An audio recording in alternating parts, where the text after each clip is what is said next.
ಸ್ವಪಕ್ಷೀಯರನ್ನ ನಿಯಂತ್ರಿಸಲು ಅಶೋಕ್ ಪರದಾಟ, ಅನುದಾನ ತಾರತಮ್ಯ ಚರ್ಚೆ ವೇಳೆ ಬಿಜೆಪಿ ಶಾಸಕರ ಬಹುದೊಡ್ಡ ಗದ್ದಲ. ಸ್ವಪಕ್ಷೀಯರನ್ನ ನಿಯಂತ್ರಿಸೋದಕ್ಕೆ ಅಶೋಕ್ ಪರದಾಟ, ತನ್ನದೇ ಪಕ್ಷದ ಸದಸ್ಯರನ್ನ ಅನುದಾನ ತಾರತಮ್ಯ ಚರ್ಚೆ ವೇಳೆ ಬಿಜೆಪಿ ಎಂಎಲ್ಎಗಳ ಗದ್ದಲ. ತಮ್ಮದೇ ನಾಯಕನ ಮಾತು ಕೇಳದ ಬಿಜೆಪಿ ಶಾಸಕರು. ವೇದವ್ಯಾಸ್ ಕಾಮತ್, ಹರೀಶ್ ಪೂಂಜಾ ಸಿಮೆಂಟ್ ಮಂಜು. ವೇದವ್ಯಾಸ್ ಕಾಮತ್ತು ಶಾಸಕ, ಹರೀಶ್ ಪೂಂಜಾ ಶಾಸಕ. ಆರ್ ಅಶೋಕ್ ಮಾತಿಗೆ ಸದನದಲ್ಲಿ ಬೆಲೆ ಕೊಡದ ಶಾಸಕರು. ತಮ್ಮ ಪಕ್ಷದ ಶಾಸಕರನ್ನ ಹತೋಟಿಗೆ ತರಲು ಅಶೋಕ್ ಹೆಣಗಾಟ. ಒಬ್ಬ ವಿಪಕ್ಷ ನಾಯಕನ ಪರಿಸ್ಥಿತಿ ಇದು. ಸ್ವಪಕ್ಷೀಯರನ್ನ ನಿಯಂತ್ರಿಸಲು ಅಶೋಕ್ ಪರದಾಟ. ಅನುದಾನ ತಾರತಮ್ಯ ಚರ್ಚೆಯ ವೇಳೆ ಬಿಜೆಪಿ ಶಾಸಕರ ಗದ್ದಲ ಆಗಿತ್ತು. ತಮ್ಮದೇ ನಾಯಕನ ಮಾತು ಕೇಳದ ಬಿಜೆಪಿ ಶಾಸಕರು. ಹೇಳ್ಕೊಳ್ಳೋದು ಶಿಸ್ತಿನ ಪಕ್ಷ ಅಂತ. ವೇದವ್ಯಾಸ್ ಕಾಮತ್ ಇದ್ರು ಎಂಎಲ್ಎ, ಹರೀಶ್ ಪೂಂಜಾ ಇದ್ರು ಎಂಎಲ್ಎ, ಸಿಮೆಂಟ್ ಮಂಜು ಕೂಡ ಇದ್ರು. ಆರ್ ಅಶೋಕ್ ಮಾತಿಗೆ ಸದನದಲ್ಲಿ ಬೆಲೆ ಕೊಡದ ಶಾಸಕರು. ಜಟಾಪಟಿ ನೋಡಬೇಕಿತ್ತು ನೀವು. ತಮ್ಮ ಪಕ್ಷದ ಶಾಸಕರನ್ನ ಹತೋಟಿಗೆ ತರುವುದಕ್ಕೆ ಅಶೋಕ್ ಹೆಣಗಾಟ. ಇನ್ನು ಅಮಿತ್ ಶಾನೇ ಬಂದ್ಬಿಟ್ಟು ನಿಲ್ಲಿಸಬೇಕಿತ್ತೇನು, ಆ ಪರಿಸ್ಥಿತಿ ನಿರ್ಮಾಣ ಆಗಿತ್ತು.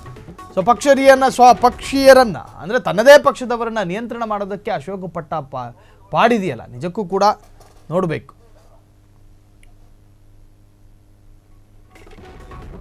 ಸೊ ಆರ್ ಅಶೋಕ್ ವಿಪಕ್ಷ ನಾಯಕ. ಇನ್ನು ಅನುದಾನ ತಾರತಮ್ಯದ ವಿಚಾರವಾಗಿ ಸದನದಲ್ಲಿ ಒಂದು ಸ್ವಲ್ಪ ಗದ್ದಲ ಎದ್ದಾಗ ತನ್ನ ಪಕ್ಷದವರು ಅನುದಾನ ತಾರತಮ್ಯ ಎನ್ನುವಂಥ ವಿಚಾರದ ಬಗ್ಗೆ ಮಾತನಾಡ್ತಿರಬೇಕಾದ್ರೆ ಸಾಕಷ್ಟು ನಿಯಂತ್ರಣ ಮಾಡೋದಕ್ಕೆ ಪ್ರಯತ್ನ ಪಟ್ಟರು, ಹರಸಾಹಸ ಪಟ್ಟರು, ಎಲ್ಲ ತರಹದ ಪ್ರಯೋಗಗಳನ್ನು ಮಾಡಿದ್ರು.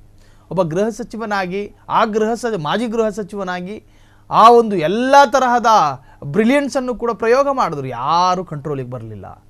ಇವರು ಯಾರು ಕಾಂಗ್ರೆಸ್ನ ಶಾಸಕರಾಗಿರಲಿಲ್ಲ. ತನ್ನದೇ ಪಕ್ಷದ ಎಂಎಲ್ಎಗಳು.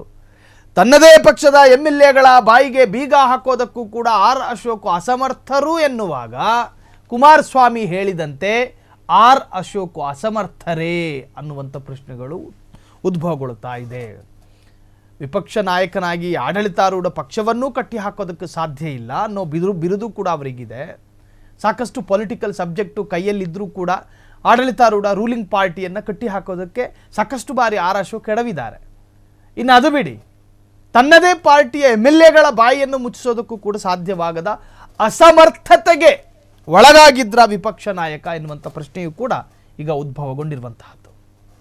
ಕ್ಷಣ ಕ್ಷಣದ ಸುದ್ದಿಗಳಿಗಾಗಿ ಫ್ರೀಡಂ ಟಿವಿ ಸಬ್ಸ್ಕ್ರೈಬ್ ಮಾಡಿ, ಲೈಕ್ ಮಾಡಿ ಹಾಗೂ ಫಾಲೋ ಮಾಡಿ. ಹೊಸ ಸುದ್ದಿಗಳ ನೋಟಿಫಿಕೇಶನ್ಗಾಗಿ ಬೆಲ್ ಐಕಾನ್ ಮೇಲೆ ಕ್ಲಿಕ್ ಮಾಡಿ.